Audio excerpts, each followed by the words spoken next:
ó mà ṣe o lẹ́yìn tí wọ́n gba owó ìtúsílẹ̀ àwọn ajínigbé pa alága ẹgbẹ́ òṣèlú APC. alága ẹgbẹ́ òṣèlú All Progressives Congress ní Ward 5 Ìfọ̀n níjọba ìbílẹ̀ Òsè nípínlẹ̀ Ondo Nelson Adépòyìgí làwọn ajínigbé ti pa báyìí. ìròyìn fi tó yín létí láìpẹ́ yìí nípa bí wọ́n ṣe jí Nelson gbé lọ́jọ́ Monday ọjọ́ 11 oṣù karùn-ún ọdún yìí nílùú Ìfọ̀n.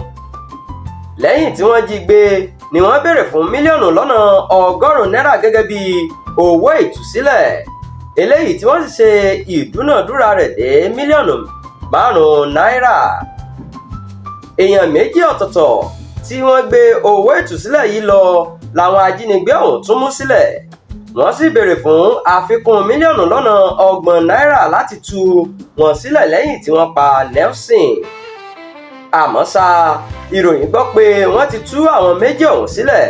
bẹ́ẹ̀ ni alága ìjọba ìbílẹ̀ Òsè Kọ́lápọ̀ Òjó ké gbàjarè pé ọ̀rọ̀ ààbò lágbègbè náà ti di ìpèníjà ńlá báyìí.